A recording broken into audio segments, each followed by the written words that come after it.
Hello বন্ধুরা, কিছুদিন আগে কাঁচের দোকানে গিয়ে এই গ্লাসটা কিনেছিলাম, এই আয়নাটা। তো একাই চলে গিয়েছিলাম। আর জানো তো, কোনো কিছুর জন্য আমার বসে থাকতে ভালো লাগে না। আমার মনে হয় এই কাজটাকে কখন শেষ করব। আর যেটা করব মানে করবই।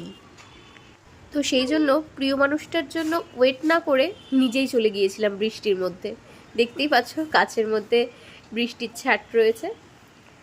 তো আয়না তো নিয়ে চলে এসেছি, কিন্তু যেখানে রাখবো সেটা তো এখনো পুরোপুরি রেডিই হয়নি।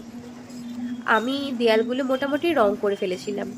তারপর ভাবছিলাম যে এই আয়নাটা যদি ব্ল্যাক থাকে কেমন লাগবে, কিন্তু আমার ইচ্ছে ছিল হোয়াইট কালার। কিন্তু হোয়াইট কালার ওই দোকানে পাওয়া যায়নি, তাই নিজেই বসে বসে হোয়াইট কালারে ফেব্রিক করে নিয়েছিলাম। আর এই যে ক্লেগুলো দেখছো, এগুলো আমি ফ্লিপকার্ট থেকে অর্ডার করেছিলাম।